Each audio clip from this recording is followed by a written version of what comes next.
أعوذ بالله السميع العليم من الشيطان الرجيم من همزه ونفخه ونفثه بسم الله الرحمن الرحيم الحمد لله رب العالمين والصلاة والسلام على رسولنا محمد وعلى آله وصحبه ومن والاه. So inshallah today we're going to have some stories, but they're going to be very brief. I just want to introduce certain things first, inshallah, and then we're going to go from there. So today, before we start, let's do a little bit of a check-in. How is everyone doing? How's everyone's week been? How have you been utilizing accounting strategies? Are you going from the direction of vision planning and then accounting yourself, or are you going from kind of taking an inventory and then trying to decide where you want to go? Or are you doing both depending on the context?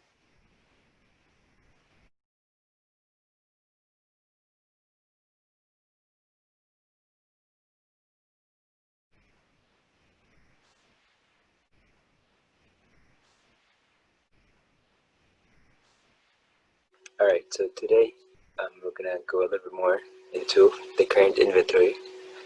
And we did talk about that in certain cases you might do an inventory before you set a goal.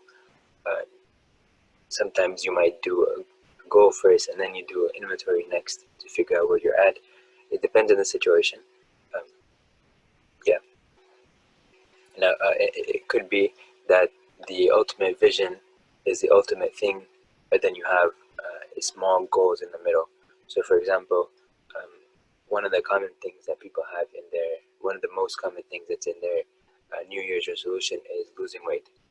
And in this concept, they put down, they sort of have a particular goal that they want. They want to look a certain way, right? And then what they do then is they try to figure out where they stand currently and then go from there, right? However, you can also start off, in this case, if you're looking at the general concept of losing weight, you can actually go into a smaller subsection of it, and in that case, your end goal, right, as like a checkpoint or like a mile marker, essentially, could be something of a starting point. So, not a starting point, like an end point, right? So you could say, for example, I currently stand over here, and I would like to be at this end after a certain number of days or months or whatever.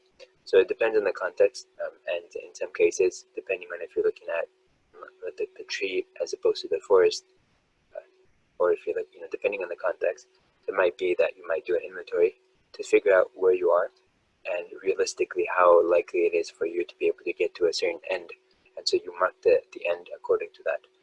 But in a general sense, in like a larger picture view, like the forest view, you might ultimately be heading towards a certain particular end vision. So it depends on the context. Sometimes it doesn't need to. Yeah. So that's what we're doing. We're looking at how to assess where you're at and what are some things that people do. And we mentioned several different examples. This is just sort of like a review of some things, just so you have it fresh in your mind. And this is also understanding why, where does assessment fit into the grand, picture. And we mentioned lots of different things, different ways that people do inventory. These are, general categories. I don't think we mentioned specifics besides a few other ones. Like for example, COVID-19 was one example, but we didn't go into details of that, right? Even in here, the employment like the employment outlook in the market and what it looks like currently and stuff like that. That assessment and that update that we get once every month. So that is something that, again, I'm not mentioning a very particular one. I'm just mentioning in general what happens and so on. So it's not a case study in the sense that it's a very specific example, but it is something that is like one area where something like this happens. And we mentioned multiple other things over here, and we gave you guys an opportunity to add in more things. So there was lots of stuff that was added in here, and there was more stuff here, and there was even more stuff here, and we sort of stopped over here because I guess we wanted to give you guys more time. So if you have something else to add in besides what's there, we could take a minute to do that right now. If not, we'll continue moving forward, inshallah. we wanted to cover as many aspects of our existence as possible, so we have an understanding of how things are going. Just as how you can navigate different contexts, how different people are doing assessments without often realizing that they're doing assessments or without really thinking about them. But how it's done in pretty much every context. Animals do it, human beings do it, everyone essentially does it.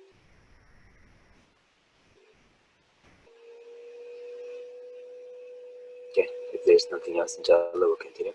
So then we looked at these three specific examples. And the first one was the CIA World Fact Book, and this is where it has information about the current, not current necessarily, but like it tells you, for example, let's say as of 2014 or as of 2016 or whatever, it'll tell you updates up until that point, and it might have estimates and so on for a certain markers, for example, or certain things that they're looking for. But it is something where you can, if you want information about any given country, then you can go there and it'll give you a pretty good understanding overview of like what's happening in that country, what kind of government it has, what kind of area does it have, how big it is, what's the nearest countries, country, or like landmark, or something like whatever you're looking for in terms of the region. It'll tell you the details of, and then it'll tell you details of the language that people speak, or the languages that people might speak in that land.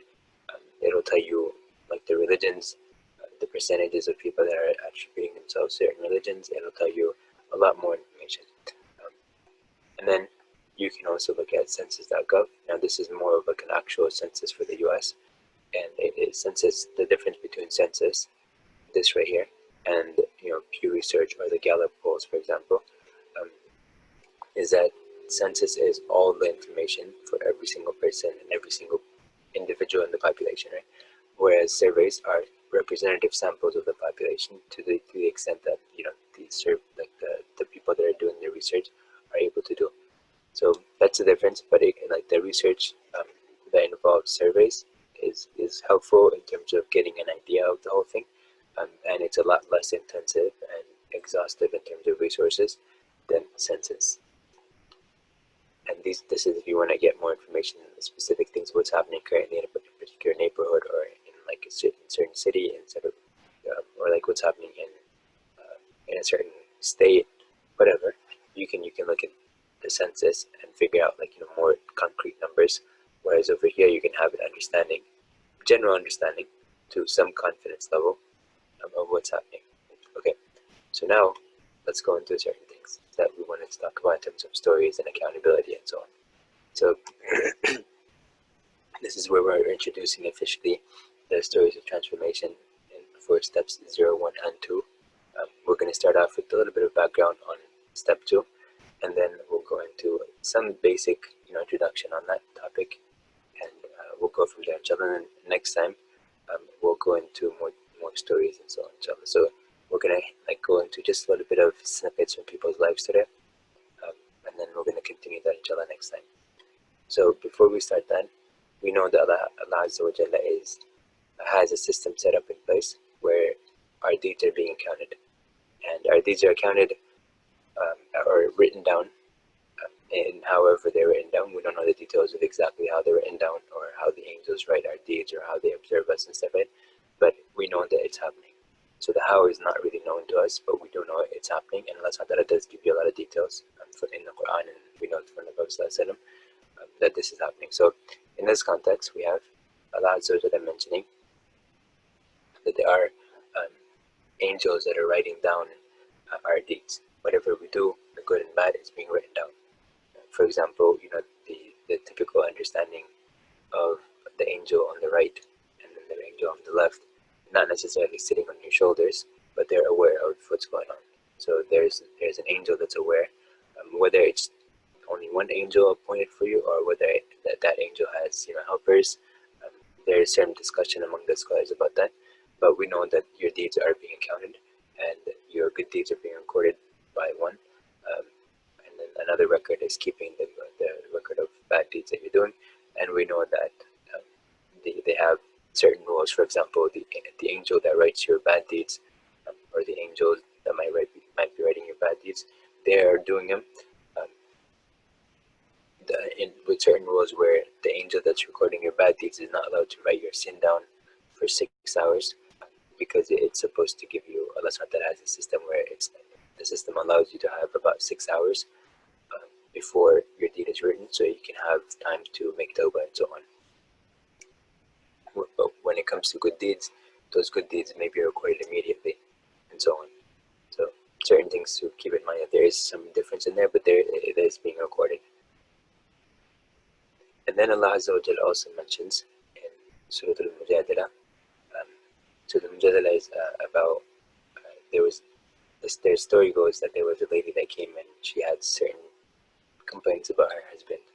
And so she was speaking to the Prophet ﷺ, and Allah Azza wa Jalla heard, obviously heard every detail of it.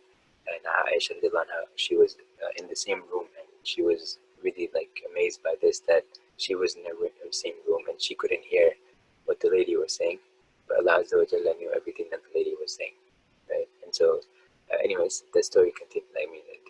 The surah continues, and in there you have this ayah that on the day of judgment, Allah Subhanahu wa Taala is going to get everyone together, and then that He's going to inform them of everything that they used to do. And Allah Azza wa Jalla has been accounting for all. He has been, aware of all this. Everything has been being written down. Everything is kept an account of. And even though Allah Azza wa Jalla is doing it, we're not necessarily the ones doing it, right? So Allah Subhanahu wa Taala is doing it, so He knows. But we are people that sort of forget that our accountability is taking place. Every second we do things, we're sort of in the moment. We're not thinking about the fact that our inventory is being taken at the moment. Every second, every moment, every action that we do, every step that we take, every word that we say, everything that we don't do, for example, when we're supposed to do it, all that stuff is being written down. It's being accounted for. If you're laying down, for example, everything is being written down in terms of what's going on, what you're doing, everything. So even though you might not be thinking about it as much, everything is being taken account of. Everything is being accounted for. Your inventory is constantly being updated, essentially. And then Allah Azza wa Jalla mentions that He is a witness over everything. So anything that happens, it's not going to go unnoticed. And in Surah Al-Kahf, Allah Azza wa Jalla mentions another aspect of this, and that on the Day of Judgment, people's books are going to be given in their hands, right? The people that were righteous people, they were good people and so on, they're going to have stuff in their right hand. These books are going to start falling from the sky, and the believers are going to catch them in their right hand. And the ones that were not good people, they're going to catch them behind their backs in their left hand. Okay, this is not in this ayah, but there is another ayah. Surah Al-Inshiqaq, for example, has that they're going to catch it behind their backs. And there's more detail obviously about it, but I'm just kind of giving you a little bit summary of what's going to happen. And so on that day, they're going to realize, the people who all of us are going to realize, that not even a little thing was left out. So anything big or small, everything was mentioned in the record, and everything, how many times you did it, what you did, what it was, what the context was, everything would be written down. And this is going to be very heavy for those people that were committing sins and so on, and can get those sins forgiven. And for those people that were doing good deeds, even if they were secret and nobody knew about it except Allah Azza wa Jalla, and those people are going to have this as moments of joy. And in Surah Al-Haqqa, Allah Azza wa Jalla also mentions about how people are going to go around, and the people that were good, that were the ones that are going to get these books in their right hands, they're going to be going around and say, they're going to be going around and saying, read my book, because they're going to be so happy, because obviously they're going to see that good stuff is written there, and they have hope that on that day, inshallah, they're going to be going to Jannah and so on. So they're going to be super excited about this. But on the other hand, Allah Azza wa Jalla in the same surah, Surah Al-Haqqa, Allah Azza wa Jalla also mentions about those people that are not going to be having the same that end, and they're going to be saying, they're going to be depressed about this, and they're going to make certain comments that are going to be expressing their grief. And if you look at Surah Al-Fajr, for example, at the end, and you look at Surah Al-Habas, Surah Al-Naba, for example, at the end, and so many other places in the Quran, you're going to notice that Allah Azza wa Jalla is talking about the regret these people are going to have. if you look at the end of Surah Al-Munafiqun, for example, same thing over there. If you look at near the end of Surah Al-Zumar, for example, Allah Azza wa Jalla mentions the same thing over there. These people are going to be worried like this, and they're going to be stressed out, and they're going to just hope that they could be, they're going to like wish that they could be returned back so they could do good deeds and so on. And if you look at Surah An-Nisa, the ayah that by the time that the Prophet asked one of the Sahaba to recite to him, and this as he was reciting Surah An-Nisa, he came to a point where the Prophet told him to stop, and the Sahabi looked at the Prophet and he describes that the Prophet's tears were flowing,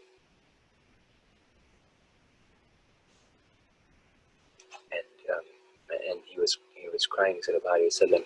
And this ayah was about how the Prophet is going to be a witness over the people, and so it really impacted him a lot. And in this is also around the time where Allah Azza wa Jalla mentions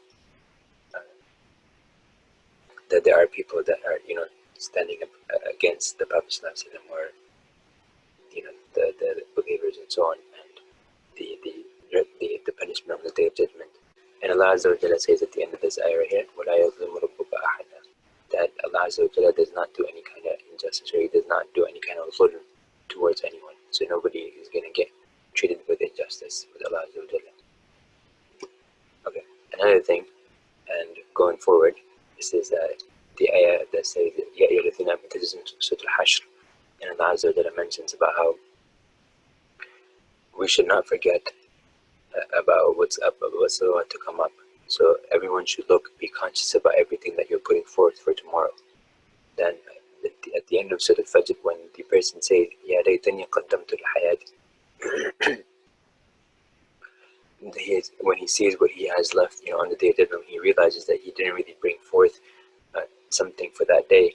He regrets that, and he wishes that he had set forth qaddamtu li-hayati, and something for this upcoming life, like something good.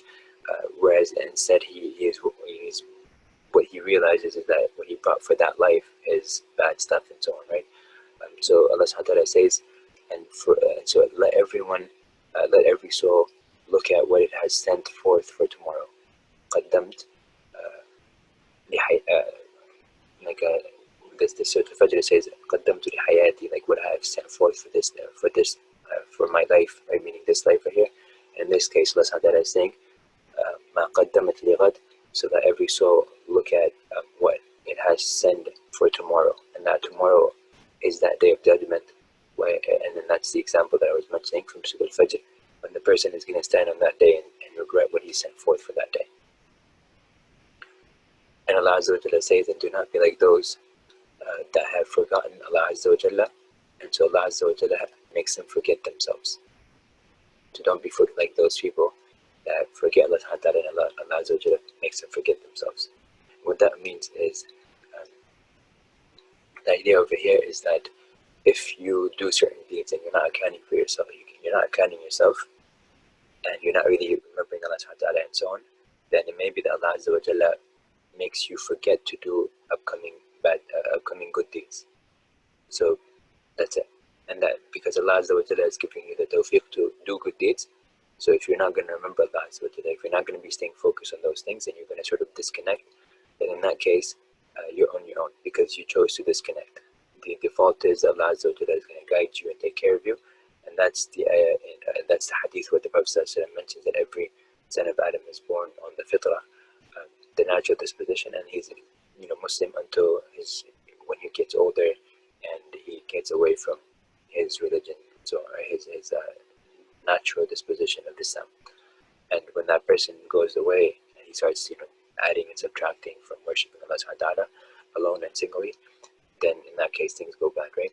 So over here, if we don't remember Allah Azza wa Jalla as we're doing deeds, and after we do deeds, then we're essentially saying to Allah Subhanahu wa Ta'ala that we want to be taken care of by ourselves. We want to take care of ourselves, right? And then Allah Subhanahu wa Ta'ala is gonna let you do whatever it is that you're saying, so that you don't have no excuse in the Day of Judgment. Well, I told you not to, I told you to let me handle my own affairs, but you didn't let me, and so on. So anyways, these are some things just to keep in mind over here. And Ibn Qudama, he's one of the scholars, rahimahullah, he mentions something that sort of comes back to this right here. There's a famous saying where it said that Umar radiallahu anh said, like hasibu qablan, like he said to account yourself. Hisab is like an accounting. Okay, so Yawm al-Hisab, for example, is the day of accounting and so on. So Umar radiallahu anh, the famous saying goes that he said to account yourself before you are accounted for. Before you're accounted for, right? So account yourself before the day comes when you have to be accounted for, and so on. Now, when the scholars went back and looked at this this narration that was attributed to Umar radiallahu anh, they realized that the chain of narrations are not authentic, and there's a reason for that.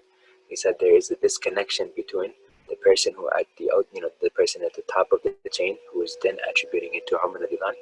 There's a connection between him and Umar radiallahu anh, because Umar radiallahu anh did not actually meet this person. So there had to be another person in the middle, but that person didn't say it. So because of this, the default ruling on a hadith or a narration like this is that this chain is weak, right? However, in this context, scholars, although they classified this hadith as, or this narration of Umar radiallahu anh saying as weak, they have generally taken it as, in terms of the meaning, because of all the other stuff that we just talked about, and so much more than that, right? That we are supposed to account ourselves and so on.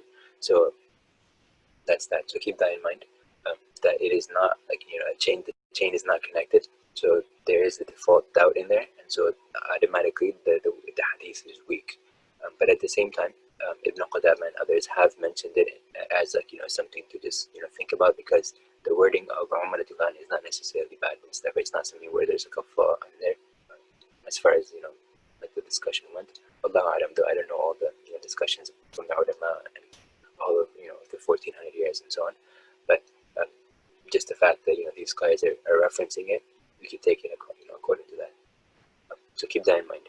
Okay, so some other things to look into are, for example, the story of Adam alayhi salam eating from the tree, and immediately as he eats from the tree, he feels bad about it, and he realizes that, okay, I did something that I shouldn't have done, right? And so because he felt bad, Allah Azza wa Jalla gave him a dua. فَتَلَقَّى آدَمُ مِنْ رَبِّهِ كَلِمَاتٍ فَتَابَ عَلَيْهِ. That Allah Azza wa Jalla sort of gave some words to some like a phrase to Adam alayhi salam, and then when he said these words, Allah Azza wa Jalla forgave him. And those words are in a different surah when Allah Azza wa Jalla says about what he said, right? رَبَّنَا ظَلَمْنَا أَنفُسَنَا وَإِن لَمْ تَغْفِرْ لَنَا وَتَرْحَمْنَا لَنَكُونَنَّ مِنَ الْخَاسِرِينَ. That we have done injustice against ourselves, and if you don't forgive us and you have mercy on us, then we're definitely going to be among the losers. And so this is the story where Adam alayhi salam sort of immediately realized that he made a mistake, and so he accounted himself for it, and he felt bad about it, and Allah Azza wa Jalla then gave him a recompense, like a jaza, or like a reward, or like a jaza means like a compensation, right? For something good or bad, right? Whether it's good or bad. So in this case, when we say jazakallahu khair, so we're saying may Allah Azza wa Jalla give you khair, good, right? That's what you mean by jazakallahu khair. That may Allah Azza wa Jalla compensate you with good. Anyways, in this context, Adam alayhi salam felt that he did something wrong, so he felt bad about it, and he realized that he made a mistake because Allah Azza wa Jalla told him not to come near that tree, but he did, and he was tempted by shaitan, he slipped, and Allah Azza wa Jalla uses the word فَأَزَلَّهُمَا shaitan, that shaitan made them slip, right? So this is what happened, and Adam alayhi salam, when he made that mistake, he ended up rectifying that by feeling bad about it, and so when he turned to Allah Azza wa Jalla, then Allah Azza wa Jalla gave him certain words to say, like he inspired him, like he put him in his mind, and so he made that dua. There's another, there's a side note on this point right here, that there is something from Aisha radhiyallahu anha. I need to double check if it's authentic or not. I think that it may or may not be authentic. Or sorry, I think it may not be authentic, but I need to double check it. But in general, maybe the meaning of it might be okay, and that is that she mentioned that it might like one of the signs of a dua being accepted is that when you're making the dua, that it's as if somebody is helping you make that dua. Like there's these words coming to your mouth. Again, these have to be good du'as. You can't have like bad words coming to your mouth and stuff and think that that's part of your dua. Somebody's helping you in that somebody could be shaitan, for example, right? But in this case, she mentioned something about that this is, or it's said that she mentioned that it's when your dua is being helped by somebody else, because then you're saying things and you might not have ever thought about wording it that way, but you ended up wording it that way, and you realize that okay, this is somebody who was sort of like putting these thoughts in my mind and stuff like that in a good way. So anyways, in this context, wait, sorry, today, skip that, yeah. So Adam alayhi salam, Allah Azza wa Jalla gave him this inspiration because he knew that Adam alayhi salam wanted to make dua because he felt bad, and so Allah Ta'ala supplemented that effort by like helping him out in that. And then if you remember the story of Yunus alayhi salam, when he was upset, his people were not like doing the things that they were supposed to do, and so Allah Azza wa Jalla, so he sort of like got upset and he left, right? And again, like he's a prophet, so prophets can make mistakes, but they don't sin. They're not intentionally trying to disobey Allah Azza wa Jalla or anything like that. They might make a misjudgment, essentially, if you want to call it that, but that's about it, right? So they're ma'soom in the sense that they don't actually intentionally commit sins, but they might make mistakes, and mistakes are unintentional, so you're not intending to actually disobey Allah Ta'ala and so on. So in this case, he thought that it was better to do this over something else, and so he left, right? And so anyways, the long story goes on until he finds himself in the belly of the whale, right? And he makes a dua and he says, La ilaha illa anta subhanaka inni kuntu min al-zalimin. And Ibn Taymiyyah and others have mentioned about the power of this dua, and the Prophet also mentioned about this, that the Prophet told us about how making a dua like this, then whoever makes a dua like this, inshallah his dua is not going to be rejected. So anyways, Yunus alayhi salam makes this dua, and when he finds himself in the middle of this whale is when he realizes what he has done, and how he ended up being in the whale and all that. So he's assessing his situation, trying to figure out what happened, why it happened, and so on. And this is where he says, La ilaha illa anta subhanaka inni kuntu min al-zalimin, that there is no God except you, Allah Azza wa Jalla. Allah Azza wa Jalla is perfect, and glory be to Allah Azza wa Jalla. I am the one who is from the ones who have done injustice, essentially, right? Inni kuntu min al-zalimin. So he's affirming his own mistake, and he's saying, yeah, I did something that I shouldn't have done. So his accountability led him to the conclusion that he had done something wrong, and so Allah Azza wa Jalla, and he turned to Allah Azza wa Jalla, and so Allah Azza wa Jalla inspired him with a dua that now we're using, especially for distress and so on. And if we say a dua like that, or say that dua and then we make our dua in that context, right, then Allah Azza wa Jalla helps us in our need and so on. Okay, and then now some more content on this. Ibn Qudama, again, in the same context that I mentioned before, he mentions this example of the Hasan,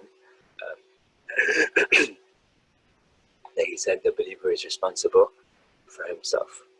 Okay, Qawwam is the word used over here. If you look over here, Qawwam is responsible for himself, ala nafsihi, and he accounts himself. So he must account. He needs to keep accounting himself. Now, Qawwam is the same word that is used in the ayah that mentions الرجال قوامون على النساء, that the men are qawwam ala nisa, over the women, right? And so obviously when you look at the discussion of it in the tafsir and the extended discussions in the context of marriage, because that's in the context of marriage, but also generally applied, and that's the same word over here, qawwam. But also, if you remember the name of Allah Azza wa Jalla, Al-Qayyum, it's similar in sounding, right? Qayyum, Qawwam, right? And so it comes from the general, the root word. For example, Qama, he stood up, he's standing, or he stood up, right? So that is referring to standing, and that's when, for example, we talk about the word qiyam, qiyamul layl, the standing of the night, and so on, right? So the same idea, the understanding over here from all these words, because they have that similarity, that common root, right, is that at the end of the day, it's referring to the concept of overseeing, watching over, being responsible over, and so on. And so this is what this word comes in, right? This is where the word comes in. So you can see that in different contexts, it has a different shade and different flavor in terms of, different context and a different construction of that word. But ultimately, the general root, the common at the very core of it, is the same thing, right? So if you understand the very core concept, then you can understand its different manifestations in different contexts and different constructions and so on, right? And so that's that over here. He's constantly evaluating himself, constantly looking over himself, sort of responsible about his own things, right? And then this is similar to the ayah that Allah Azza wa Jalla says, "Ya ayyuhalladhina amanu qu anfusakum wa ahlikum nara," that, oh, you have believed, save yourselves. So that's qu anfusakum, save yourselves, and then he says, and your families from the fire. And there's a lot more than this. The word the Prophet, for example, mentioned that all of you are shepherds, and each of you is going to be asked about whoever he's a shepherd over, and so on. And the hadith continues on that. But I'm just kind of giving you just brief links instead of going into details with those things, so you guys see the understanding of all this stuff, inshallah. So this is Hassan mentioning this, rahimahullah. And then if you continue, he has another saying, that a believer might see something, for example, and his heart sort of attaches to it. So he looks at it and he's amazed by it. He wants it, sort of he feels like he wants it and stuff, right? And then he feels like he needs it and stuff and so on. And he's like, I don't have a way to get to it and stuff and so on. And then he may do something without thinking about it. And he's like, he takes an action according to that. And then he realizes, oh no, what have I done, or what am I doing, what's going on and stuff like that. So he starts he catches himself and he realizes what he did, and then he says, what am I doing and stuff, right? Why did I do this? And then he catches himself and he says, I'm never going to go back to this, inshallah.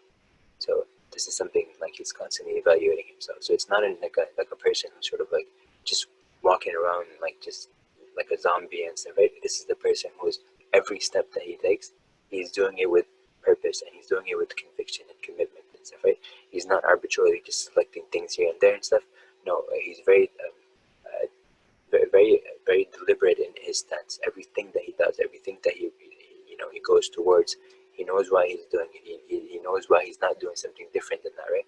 So it's very there's very purpose driven in that sense, and it's not arbitrary. There's an ayah in the Quran, أَيَحْسَبُ الْإِنسَانُ أَنْ يُتْرَكَ سُدًى.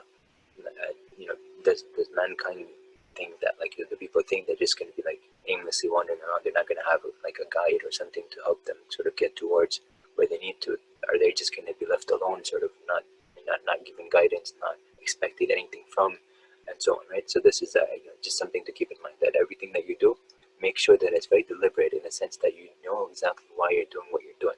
Don't just walk around and stuff like that and just kind of be aimless, just going around, right? But every step that you take, literally every step, I'm talking about every foot that you're moving and stuff, it should be connected to going towards a certain positive end for yourself.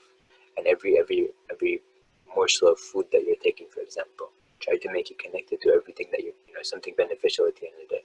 When you connect these things that you're doing in daily life, what might be otherwise sort of taken for granted or ignored and not really considered, and connect them to end benefits, then you're going to find yourself taking your 2% of your time committed to deen, and 2% is not it's arbitrary number to some extent.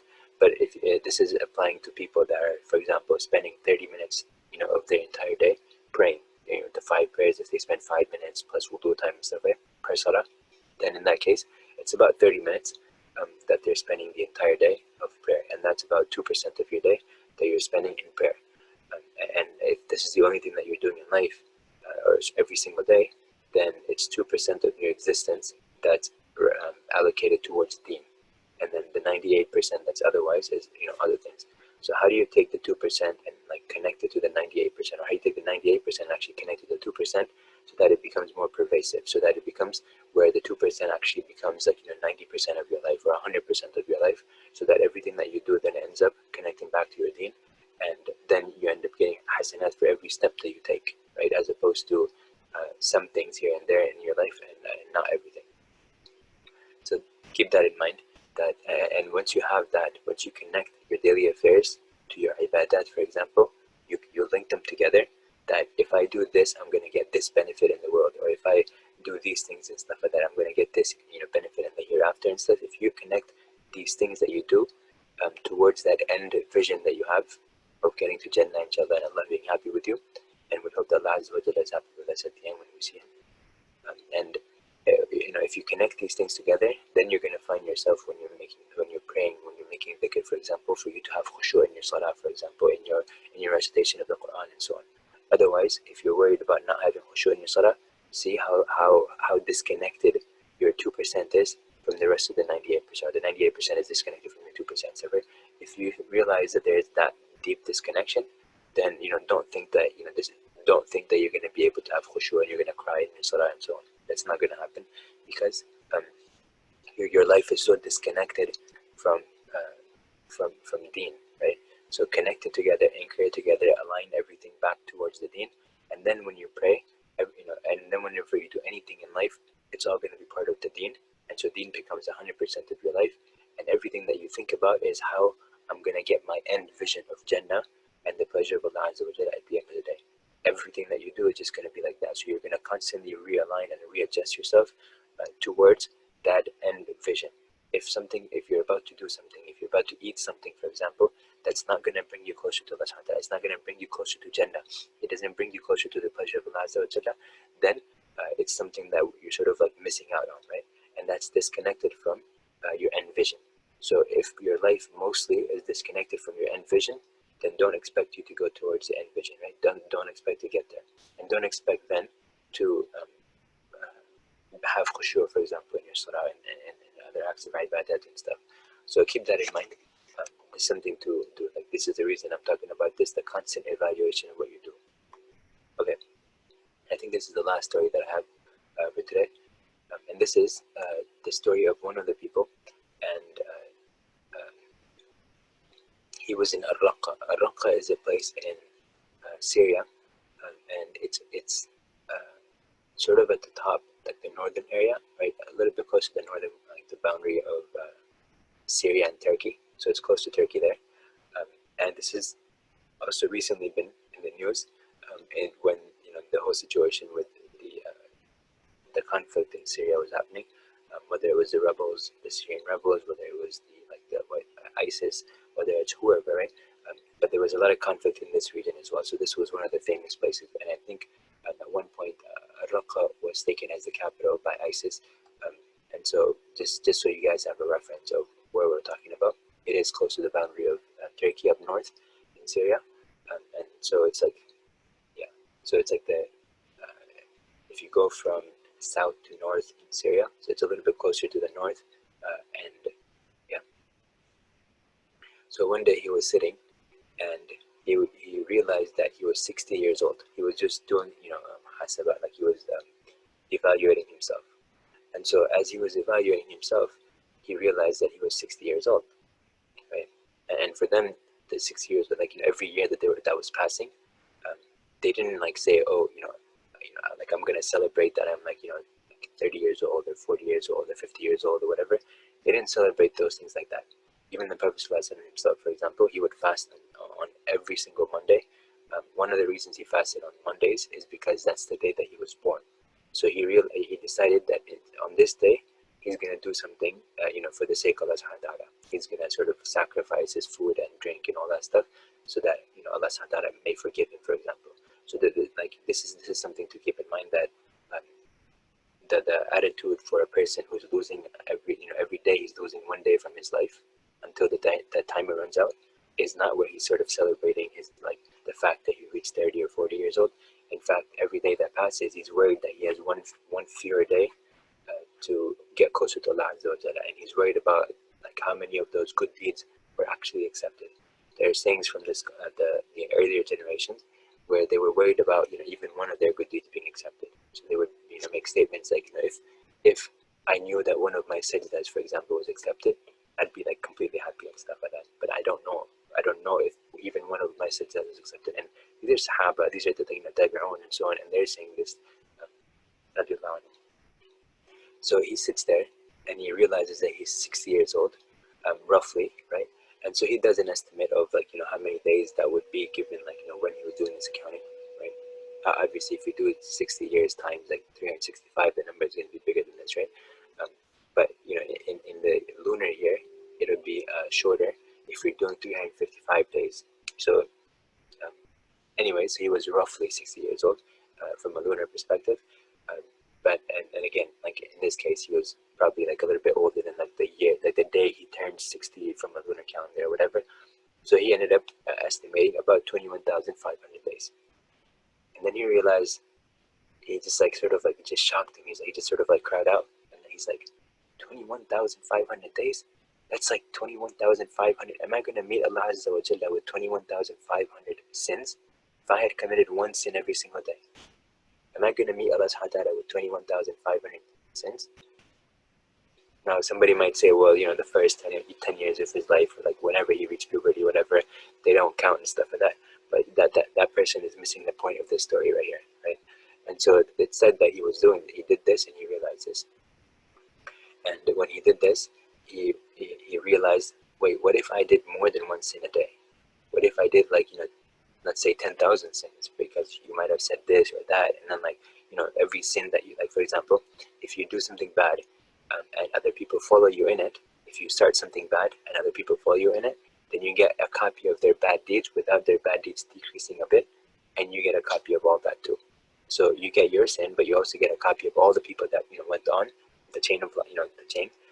Everyone that does it, you get a copy of their bad deeds. So if you did something and your friend started copying you in it, and then their friend copied them and so on, so each of the people in the line, right, you get a copy of their good deeds. But if more than one person copied you, and then more than one people copied each person after you, right, you can imagine how many how many copies of bad deeds you're going to be getting. So that number of 10,000 isn't really necessarily an exaggeration in that sense, if you look at it from that perspective. But also if you look at it from your own personal perspective, right, that you could be doing many bad deeds, and you might not realize that you might not account yourself for them. You might consider them minor sins and stuff like that, or you might ignore what Allah Azza wa Jalla has said about it, because you're I know people, for example, they would say, I know one person who used to say in high school that when I get older, inshallah, I'm gonna go ahead and worship Allah Azza wa Jalla, but for now let me go ahead and enjoy my life and stuff, right? So he was enjoying his stuff or whatever, and he was just wishing, or not wishing, hoping that he is gonna live long enough so that later in his life, near the end of his life, when he's sort of maximized on his pleasures and everything, he's gonna revert back to Allah Azza wa Jalla, and he's gonna live until that point, and Allah is gonna give him the opportunity to do all that, right? Anyways, with that, when he realized that the extent of the possibility of this of the sins that he could have accumulated,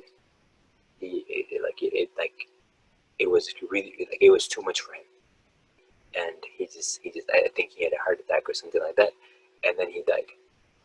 Now obviously I'm not saying to have heart attacks and stuff like that, but I'm just making just some connection with certain people, where this is how they treated their their account. If you did one sin every single day, if you go back and do 10 years, that's 3,650 roughly days, right? So that's how many sins you have accumulated. And if you did it for 20 years, or if you did one sin only, one single sin every single day for 20 years, you can imagine that's close to a little bit more than 7,000 bad deeds that are in your record. And that's the early generations used to consider every sin as a mountain sort of hovering over them, about to collapse on them. And certain people after them used to consider each of those sins as a fly, sort of just to push it away or whatever. It's just a fly lands on you, just get away from here and stuff, right? That's it. And in the beginning of Surah Al-Imran, Allah Azza wa Jalla also says, Allah Azza wa Jalla is warning you against himself. So account yourself before you're going to be accounted for, and understand that these are very important things to consider. So ultimately, as Muslims, our end goal is forgiveness and our end goal is also to, to have Allah Azza wa Jalla accept our good deeds, and to be pleased with us, so that we can enter into Jannah with His permission, with His rahmah. Because we can't get into Jannah with just our good deeds, because they're not going to be sufficient. And so, with this understanding, if we align everything back to our end vision, these things that we're seeking from Allah Azza wa Jalla, then in that case, inshallah, we're going to be able to be more focused and aligned and so on in everything that we do, every step that we take, every breath that we take. It's very deliberate. We know what we're trying to do with it. Obviously, every breath is something that's not in your control because it's automated. But anyways, I hope that made sense. And with that, some takeaways is that among what we talked about is just to understand that Allah Azza wa Jalla is our end goal, and we should align ourselves constantly. And this accountability is going to help us in constantly evaluating where we are relative to where we need to be. And if we need to, if we're getting really loose, the scholars, for example, encouraged that they said that if a person is feeling like very content and happy and everything's working out in his life, then he should be a little bit more tough on himself, because this is the time for that. So this is where he should be worried about that. So that's punishment. And when a person is going through very extreme difficulty or stress or whatever, then in that case the person should be a little bit more lenient on himself and have hope in Allah Azza wa Jalla. So they said this is how the bird, the two wings of the bird, as they gave the analogy, that the two wings of hope and fear of Allah Azza wa Jalla, hope in and fear of Allah Azza wa Jalla, these are the two wings of the bird that balance it. And if one of them is weak, then it sort of gets down and falls. And so in this discussion, that's when they mentioned that depending on the context, you should adjust according to that. If you feel like everything is going your way and stuff, be a little bit more lenient on the fear side, because you're sort of dipping on the wrong side. But if everything is going really tough and everything is really hard and difficult, then lean on the hope side. And the direction is from the neck, and they said the neck is like love. So have love and love of Allah Azza wa Jalla, and that's going to be the driving force towards Allah Azza wa Jalla. And there's an ayah in Surah Al-Imran, Allah Azza wa Jalla says, قُلْ إِن كُنْتُمْ تُحِبُّونَ اللَّهَ فَاتَّبِعُونِ. That if you love Allah Azza wa Jalla, then follow me, meaning the Prophet Sallallahu Alaihi Wasallam. And Allah Azza wa Jalla is going to love you and He's going to forgive you your sins. قُلْ إِن كُنْتُمْ تُحِبُّونَ اللَّهَ فَاتَّبِعُونِ يُحْبِبْكُمُ اللَّهُ وَيَغْفِرْ لَكُمْ. Allah غَفُورٌ رَحِيمٌ. Allah is forgiving and merciful. So with that, your homework is to see how you can account yourself. How do you take your current inventory, especially in the context of your broader, ultimate end vision. So this is what I was talking about. Depending on the context, the general vision is still the same. You put the vision first, and then you assess yourself where you stand and kind of go from there. But in a smaller subcategory, when you're looking at the tree as opposed to the forest, you might actually have to take inventory to decide how you're going to put a certain goal in mind, right, for that incremental step. But ultimately, all of that still within the final scope of whatever the vision is and stuff. And that's why, if you remember,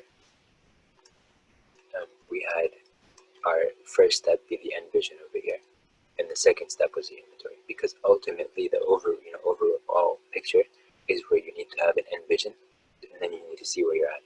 But other than that, if you're looking at very specifically, nuanced, specific things going from one stage to the next stage within the same, overall vision, then in that case, you might assess where you're at to figure out what are reasonable goals to set. I hope that made sense. And continue accounting yourselves, continue trying to optimize your visions, and try your best to make sure that you're learning about reality so that you can align your visions accordingly. So with that, I'm going to stop the recording. So if anybody has any questions, inshallah, you guys can ask. سبحانك اللهم وبحمدك أشهد أن لا إله إلا أنت أستغفرك